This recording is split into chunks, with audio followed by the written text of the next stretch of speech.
सोचिए कि cricket world cup का फाइनल होने वाला है। दोनों टीमों के कप्तान टॉस के लिए मैदान पर आते हैं। हाँ बिल्कुल। लेकिन अंपायर सिक्का उछालने से पहले ही एक नई शर्त रख देता है।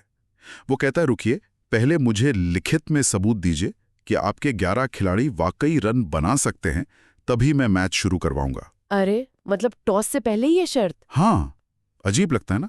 खेल का नियम तो ये है कि कौन रन बना सकता है, ये तो मैदान पर उतरने के बाद ही साबित होता है। ये तो वाकई एक बेतुकी स्थिति है। लेकिन हैरानी की बात यह है कि भारतीय राजनीति के पटल पर, खासकर तमिलनाडु में, आजकल ठीक ऐसा ही हो रहा है। बिल्कुल सही कहा।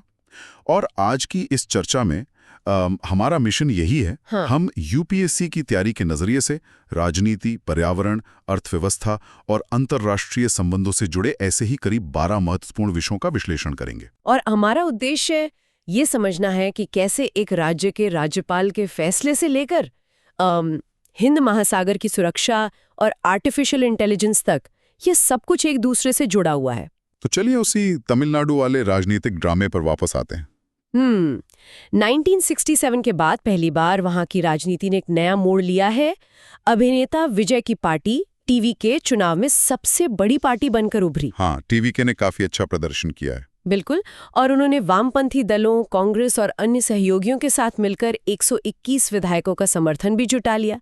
लेकिन जब शपथ ग्रहण की बारी आई तो राज्यपाल राजेंद्र विश्वनाथ आर्लेकर ने एक नई ही मांग रख दी। 118 विधायकों के हस्ताक्षरित पत्रों वाली मांग, है ना? हाँ, उन्होंने टीवी के नेता को शपथ दिलाने से पहले 118 विधायकों के समर्थन वाले साइन किए हुए पत्र मांग लिए। और तो और नेता को 3 बार वापस भेजा। मतलब मेरा सवाल ये है कि क्या ये राज्यपालों की ओर से कोई नया चलन बन रहा है? देखिए, अगर हम संविधान की बात करें तो अनुच्छेद 164(2) के तहत मंत्रिपरिषद विधानसभा के प्रति सामूहिक रूप से उत्तरदायी होती है। इस पूरे विवाद की जड़ यही है कि बहुमत साबित करने की असली जगह क्या है। मतलब राजभवन या विधानसभा? बिल्कुल। अगर हम संवैधानिक इतिहास को खंगालें, खासकर 1994 के ऐतिहासिक एसआर बोम्बई केस को, तो सुप्रीम कोर्ट ने बहुत स्पष्ट कर दिया था कि बहुमत का परीक्षण सदन के पटल पर होना चाहिए, फ्लोर ऑफ द हाउस पर, राजभवन के बंद कमरों में नहीं। एकदम सही। इसके अलावा चाहे आप सरकारी आयोग की बात करें या पूंजी आयोग की, सबकी सिफारिशें यही कहती हैं कि चुनाव के बाद सबसे बड़े गठबंधन या पार्टी को सरकार बनाने का न्योता सबसे पहले मिलना चाहिए। तो मतलब राज्यपाल का काम बहुमत का गणित लगाना नहीं है, बल्कि उस व्यक्ति को अवसर देना है जो सदन में अपना बहुमत साबित कर सके। एडवांस में ऐसे पत्र मांगना तो संविधान में कहीं लिखा ही नहीं है। बिल्कुल नहीं लिखा है। ये एक विवेकाधिकार का दुरुपयोग सा लगता है। लेकिन शक्तियों के इसी केंद्रीकरण और विशेषाधिकार का एक और रूप हमें उत्तर भारत में भी देखने को मिल रहा है, जम्मू कश्मीर में। हाँ, वहाँ उपराज्यपाल की शक्तियों में जो वृद्धि हुई है। हाँ, वहाँ उपराज्यपाल मनोज सिन्हा की शक्तियों में भारी वृद्धि की गई है, विशेषकर दूरसंचार यानी टेलीकॉम सेक्टर में। जम्मू कश्मीर कांग्रेस प्रमुख तारिक हमीद कर्रा ने तो इसे लोकतांत्रिक ढांचे पर प्रहार तक बता दिया है। और इस फैसले ने एक नई बहस छेड़ दी है। मतलब राज्य में अब एक निर्वाचित सरकार है, लेकिन महत्वपूर्ण प्रशासनिक नियंत्रण उपराज्यपाल के पास केंद्रित किए जा रहे हैं। तो यहाँ मेरा एक सवाल है, अगर सब कुछ उपराज्यपाल के ही अधिकार क्षेत्र में रहेगा तो फिर चुनाव करवाने और एक चुनी हुई सरकार बनाने का मतलब ही क्या रह जाता है? जनता के जनादेश का क्या मोल है फिर? इससे देखिए, 2 अलग-अलग नजरियों से देखा जा रहा है। निर्वाचित प्रतिनिधियों का तर्क तो वही है जो आपने कहा कि बिना प्रशासनिक ताकत के चुनी हुई सरकार पंगु हो जाती है। और दूसरा नजरिया है राज्य की सुरक्षा का। जम्मू कश्मीर एक बहुत ही संवेदनशील सीमावर्ती क्षेत्र है।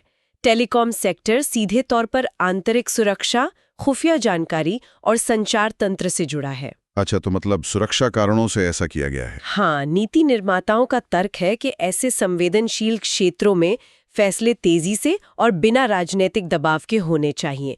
इसीलिए ये नियंत्रण एलजी के पास रखा गया है। यानी यहाँ टकराव इस बात का है कि राष्ट्रीय सुरक्षा की जरूरतें भारी हैं या लोकतांत्रिक प्रक्रियाएं। खैर, जब भी बात इंसानी फैसलों या किसी एक पद के विशेषाधिकार की आती है तो पारदर्शिता पर सवाल तो उठते ही हैं। वो तो है, इंसान तो गलतियां कर ही सकता है। और शायद यही वजह है कि हम निष्पक्षता के लिए अब मशीनों की तरफ देख रहे हैं। आपको पता है, चुनाव आयोग अब मतदाता सूचियों को त्रुटिहीन बनाने के लिए एआई का इस्तेमाल कर रहा है। हाँ, ECI नेट। इलेक्शन कमीशन ने इस सिस्टम के जरिए एआई को एकीकृत किया है। अब तक होता ये था कि BLO घर घर जाकर डेटा इकट्ठा करते थे, जो कि बहुत ही मुश्किल काम है। बिल्कुल, और इंसानी स्तर पर लाखों करोड़ों नामों को क्रॉस चेक करना तो लगभग असंभव था। तो ये एआई काम कैसे करता है? मतलब क्या ये सिर्फ एक बहुत बड़ा डेटाबेस है जहां सब सेव हो रहा है? नहीं, ये सिर्फ डेटाबेस नहीं है।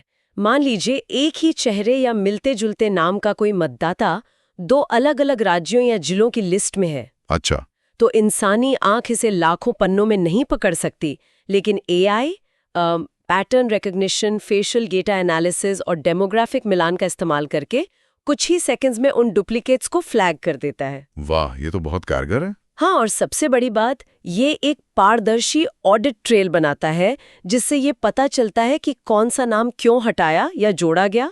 इससे मनमानी की गुंजाइश खत्म हो जाती है। चलिए, डेटा को तो हम एआई के जरिए व्यवस्थित कर रहे हैं, लेकिन अगर हम जमीनी हकीकत पर नजर डालें, तो जमीन और संसाधनों को लेकर जो अराजकता है, उसे कोई एआई नहीं सुलझा पा रहा है। आपका इशारा पूर्वोत्तर की तरफ है? हाँ, पूर्वोत्तर भारत, खासकर मणिपुर में हालात एक बार फिर से बेहद तनावपूर्ण है।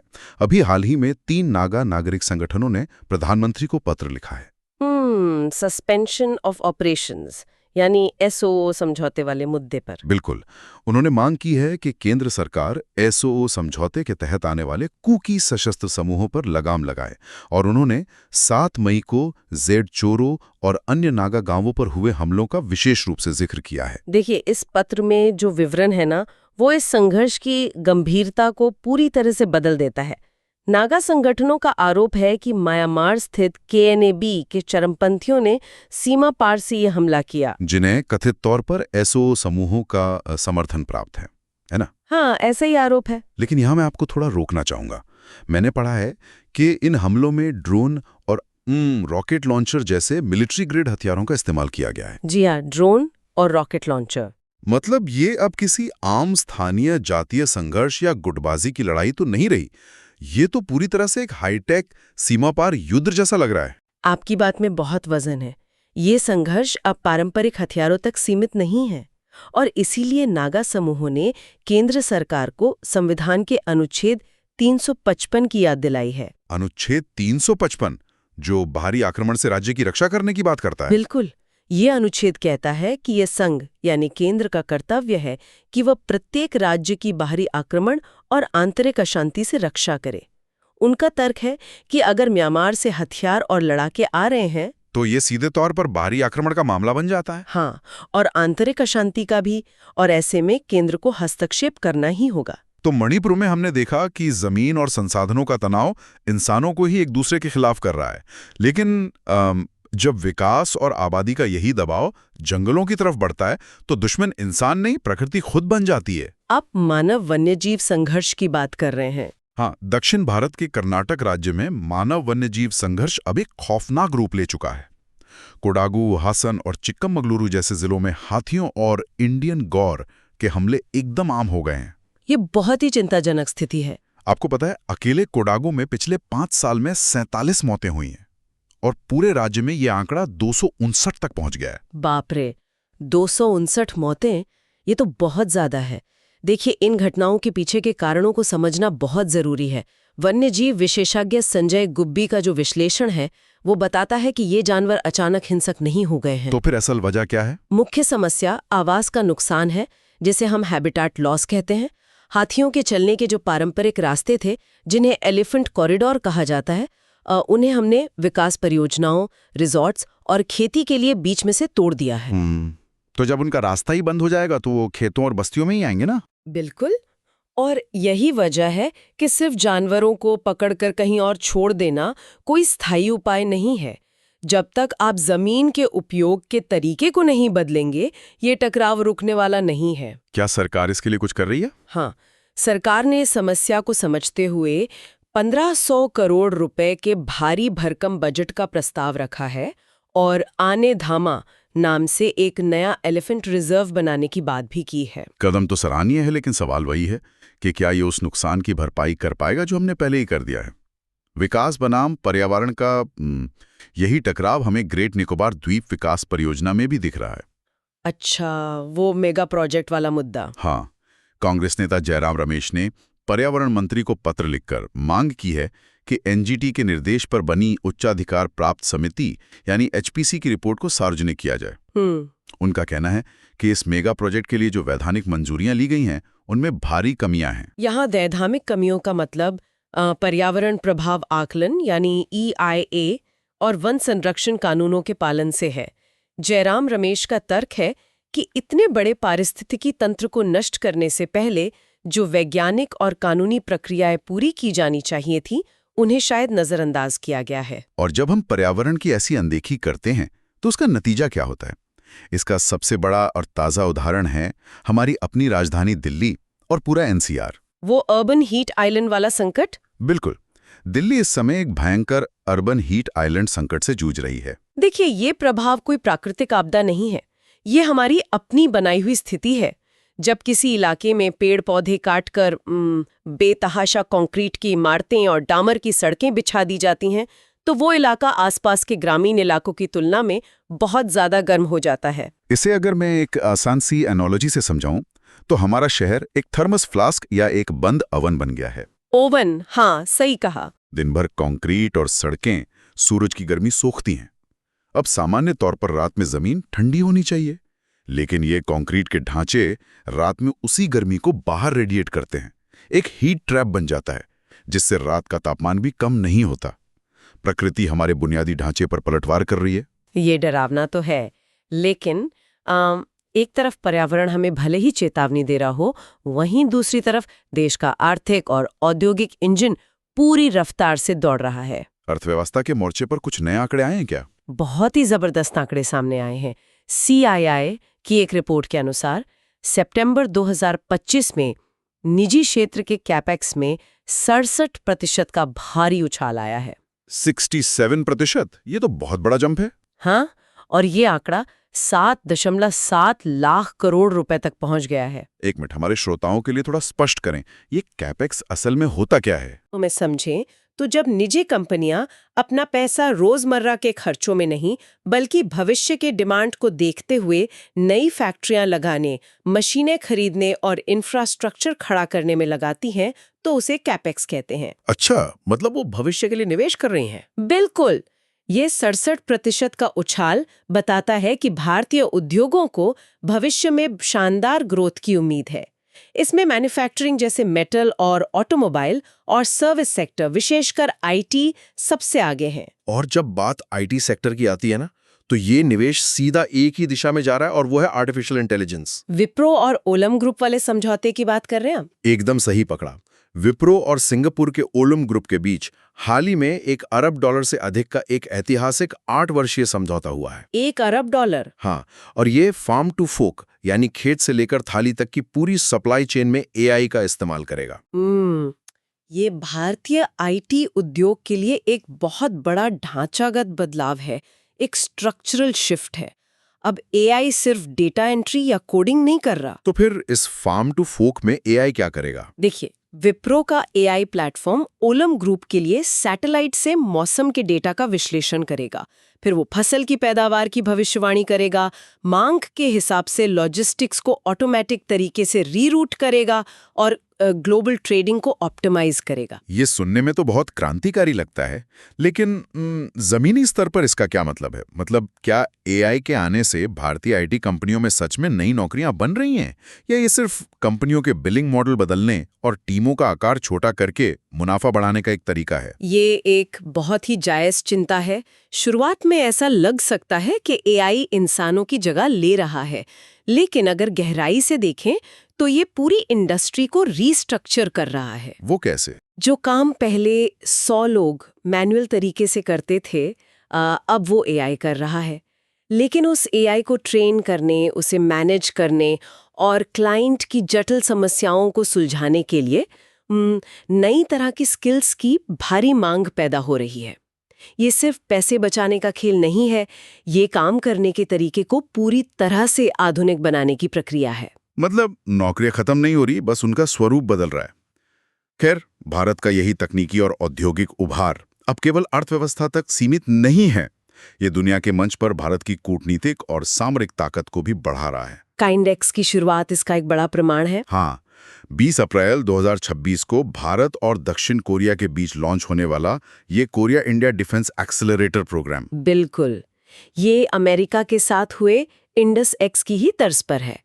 इसका नेतृत्व दक्षिण कोरिया की DAPA और भारत के रक्षा नवाचार संगठन यानी DIO द्वारा किया जा रहा है। इसका मतलब तो ये हुआ ना कि हम अब दुनिया के मंच पर सिर्फ हथियार खरीदने वाले ग्राहक नहीं रहे, हम अब सह निर्माता की भूमिका में आ गए हैं। एकदम सही। इस प्रोग्राम का मुख्य उद्देश्य दोनों देशों के स्टार्टअप्स और व्यवसायों को एक साथ लाना है ताकि वे AI, रोबोटिक्स और अंतरिक्ष जैसी दोहरे उपयोग वाली तकनीकों का मिलकर विकास कर सकें।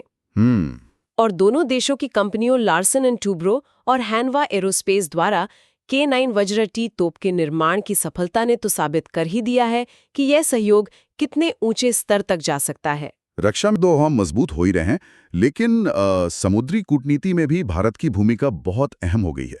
आपको पता है, भारत इस समय हिंद महासागर रिम एसोसिएशन यानी IORA की अध्यक्षता कर रहा है। हाँ, ये 23 देशों का एक बहुत महत्वपूर्ण समूह है। बिल्कुल, और IORA के महासचिव संजीव रंजन ने पश्चिम एशिया में चल रहे युद्ध, विशेषकर ईरान-अमेरिका तनाव को लेकर एक गंभीर चेतावनी दी है। उन्होंने स्पष्ट किया है कि पश्चिम एशिया का ये तनाव सिर्फ उस क्षेत्र तक सीमित नहीं रहने वाला है। तो इसका असर कहाँ तक जाएगा? इसका सीधा असर पूरे हिंद महासागर क्षेत्र की ऊर्जा सुरक्षा, खाद्य सुरक्षा और समुद्री व्यापार पर पड़ने वाला है। अच्छा, अगर हम इसे एक आसान उदाहरण से समझें तो IORA की स्थिति एक नेबरहुड वॉच या मोहल्ला समिति जैसी है। मोहल्ला समिति कैसे? देखिए, मोहल्ले के अंदर तो शांति है, सभी 23 देश मिलकर काम कर रहे हैं, लेकिन मोहल्ले के ठीक बाहर मुख्य चौराहे पर जो भारी लड़ाई चल रही है यानी पश्चिम एशिया का युद्ध, उससे उनके सबके घरों की खिड़कियां टूटने और राशन की सप्लाई बंद होने का डर बना हुआ है। ये काफी सटीक उदाहरण है। और इसी मोहल्ला समिति से जुड़ी एक और कूटनीतिक सच्चाई यह भी है कि पाकिस्तान को इस 23 देशों वाले संगठन से बाहर रखा गया है। हाँ, और उसका कारण भी बहुत स्पष्ट है। IORA के चार्टर के अनुसार खुलापन जरूरी है, लेकिन पाकिस्तान ने भारत को मोस्ट फेवर्ड नेशन यानी MFN का दर्जा नहीं दिया है। बिल्कुल, और ये दर्जा भेदभाव रहित व्यापार की गारंटी देता है, जिसके बिना इस संगठन में शामिल होना पाकिस्तान के लिए संभव नहीं है। हार्ड पावर और कूटनीति की इन सख्त शर्तों के बीच भारत अपनी सॉफ्ट पावर का भी बेहतरीन इस्तेमाल कर रहा है। आप विदेश मंत्री S जयशंकर की त्रिनिदाद और टोबैगो यात्रा की बात कर रहे हैं? हाँ, उनकी यात्रा के दौरान 8 अलग-अलग समझौता ज्ञापनों पर हस्ताक्षर किए गए और इनमें से एक समझौता बहुत ही खास और भावनात्मक है। गिरमिटिया समुदाय के लिए किया गया आर्काइवल सहयोग। ये बहुत ही महत्वपूर्ण कदम है। गिरमिटिया वो भारतीय मूल के लोग हैं जिन्हें ब्रिटिश काल में एग्रीमेंट या गिरमिट के तहत मजदूरों के रूप में कैरिबियाई देशों और अन्य उपनिवेशों में ले जाया गया था। हाँ, और भारत के राष्ट्रीय अभिलेखागार और त्रिनिदाद के बीच हुए इस समझौते का मकसद उन ऐतिहासिक दस्तावेजों को सुरक्षित करना है ताकि वो लोग अपनी जड़ों को तलाश सकें। जरा सोचिए, 150 साल पहले किसी इंसान को मजदूर बनाकर एक अजनबी जहाज में बिठा दिया गया। आज उनकी 4थी या 5वीं पीढ़ी त्रिनिदाद में रहती है, लेकिन उन्हें नहीं पता कि भारत के किस गांव में उनके परदादा रहते थे। सच में ये समझौता उन खोए हुए पारिवारिक तारों को वापस जोड़ने का एक रास्ता है। यह सिर्फ 2 देशों की सरकारों के बीच का कोई कागजी एग्रीमेंट नहीं है। ये पीढ़ियों से चले आ रहे एक भावनात्मक जुड़ाव को संस्थागत रूप देने की एक बहुत ही खूबसूरत कोशिश है। इतिहास को सहेजने का यह प्रयास वाकई इस पूरी कूटनीतिक यात्रा का सबसे मानवीय पहलू है। तो अगर हम आज की इस पूरी चर्चा के धागों को एक साथ पिरोएं तो तस्वीर काफी दिलचस्प बनती है। हाँ, बिल्कुल। एक तरफ हमारे पास आर्टिफिशियल इंटेलिजेंस है जो हमारी मतदाता सूचियों को पारदर्शी बना रहा है और खेती से लेकर सप्लाई चेन तक को बदल रहा है। हमारी कूटनीति IORA और काइंडेक्स के जरिए वैश्विक शक्ति का नया रूप ले रही है। लेकिन इन हाईटेक और वैश्विक उपलब्धियों के समानांतर ही वो जमीनी हकीकत भी चल रही है जहां इंसान जमीन और संसाधनों के लिए लड़ रहा है, जैसा कि हमने मणिपुर में देखा। सही बात है। और दूसरी तरफ हम कंक्रीट के शहर बनाकर प्रकृति को इस कदर चुनौती दे रहे हैं कि वो अर्बन हीट आइलैंड और कर्नाटक के जंगलों में बेकाबू वन्य जीव संघर्ष के रूप में हम पर पलटवार कर रही है। यही वो बिंदु है जहां एक बहुत बड़ा सवाल खड़ा होता है। एक तरफ हम एआई और नई तकनीक की मदद से अपनी राजनीतिक प्रणालियों और रक्षा ढांचों को एकदम पारदर्शी और अचूक बनाने की कोशिश कर रहे हो। लेकिन क्या इस अत्यधिक तकनीकी युग में भी हमारा सबसे बड़ा संकट और हमारी सबसे बड़ी कमजोरी इंसानी विवेक, जैसे कि किसी राज्यपाल का मनमाना विशेषाधिकार और प्रकृति का बदला ही रहेगा? ये सोचने पर मजबूर करता है कि अ, हम मशीनें तो परफेक्ट बना रहे हैं, लेकिन इंसानी स्वभाव और पर्यावरण के असंतुलन को एल्गोरिदम से ठीक नहीं किया जा सकता। बिल्कुल। क्या कोई भी एडवांस्ड एआई या तकनीक हमें हमारे ही बनाए हुए इन राजनीतिक और पर्यावरणीय ढांचों के विनाशकारी नतीजों से बचा सकती है? ये तो वक्त ही बताएगा। हाँ, ये एक ऐसा खुला सवाल है जो किसी एक जवाब पर खत्म नहीं होता है, बल्कि हमें अपने आसपास की व्यवस्थाओं को और गहराई से देखने के लिए प्रेरित करता है। तो दोस्तों, अध्ययन करते रहिए, चीज़ों के पीछे के कारणों को समझते रहिए और सबसे ज़रूरी बात, इन अदृश्य तारों को जोड़ते रहिए।